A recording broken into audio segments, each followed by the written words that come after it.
And good morning, Facebook. How are we this morning? Another bright and sunny day here in Cheshire. It's not bright and it's not sunny. Oh boy, have we had some rain overnight. Oh dear, yeah, have we had some rain overnight? Look, the bucket's filling up nicely.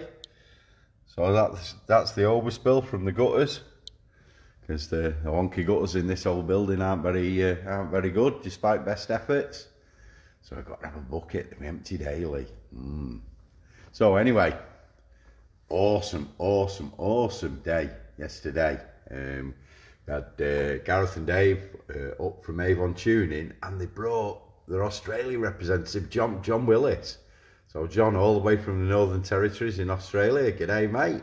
G'day to everybody else that's watching from Australia. Morning, Keith. Yeah, so Gareth, Dave and John came up yesterday up to the hub.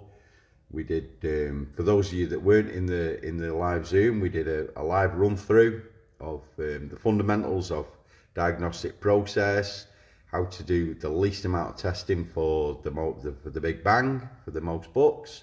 Morning, Martin. How are you, mate? Hope you're recovering well. And yeah, had a fantastic morning. Then we went out at the spot of lunch, and I came back to this little beauty behind me, Mercedes C-Class, no boost. Already had a boost actuator, boost sensor. This was in for a couple of weeks ago for a DPF issue. DPF was blocked, and the DPF pressure sensor was completely dead, so it's had a new one of them.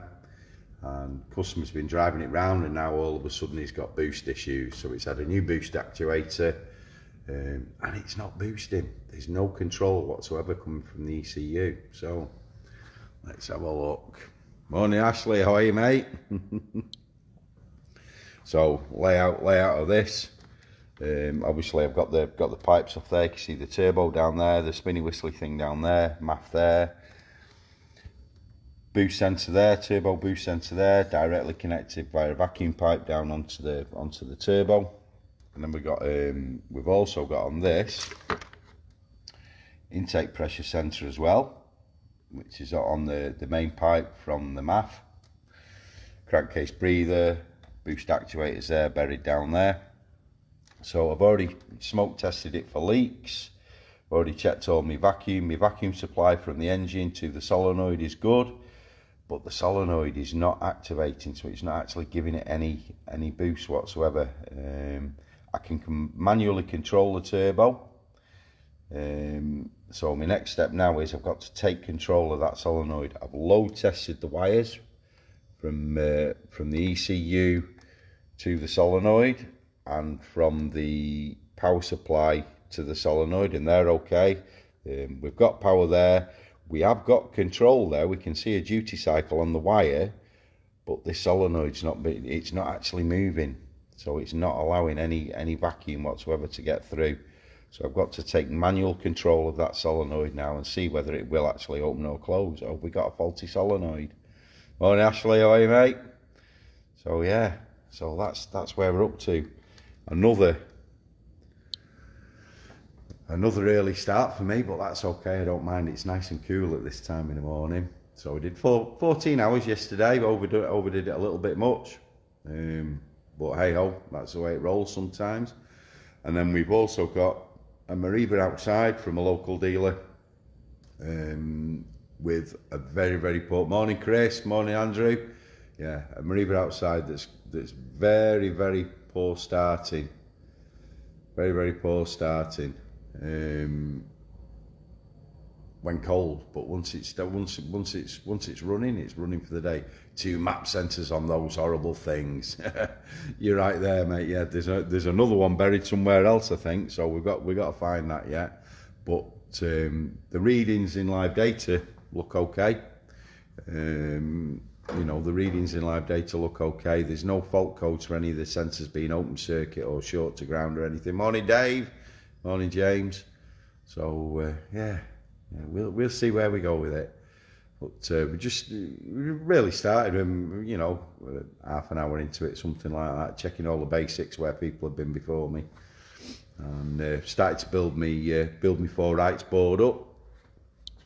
And so started to build me 4 rights board up there, so we don't go too far off track. I just want to check where other people have been first. So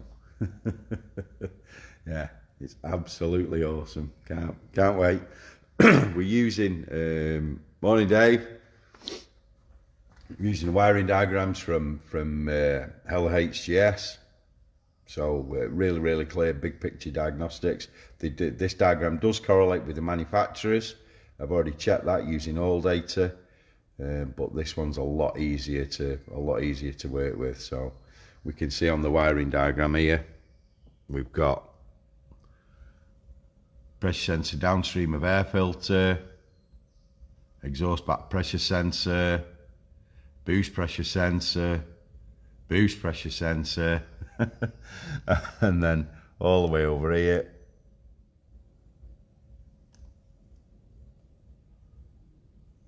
oil pressure regulator, auxiliary heat exchanger, boost pressure valve. So that's the actuator there. So yeah, it's really good fun, lots of fun. I love jobs like this where I can get stuck in. So I'm using, on this one I'm using the Bosch KTS. Nice, easy, simple system to use. The automotive industry's best kept secret at Bosch. KTS 590 with the ESI system, absolutely fantastic. So yeah, we'll work through it. We'll get stuck into it, and no doubt we'll find it. But yeah, need a boost. Tired, flagging this morning. Yeah, absolutely shattered. And later on today, we're actually going over. So our old friends Martin and Neil, who used to be at Hella Gutman, they've moved on now. They've moved on to a new company, Core Diagnostics. They're offering remote diagnostic services. They're over on the Wirral, based over on the Wirral. So Martin's invited me over this morning, going over to say hi to him and Neil. Not seen him for a while.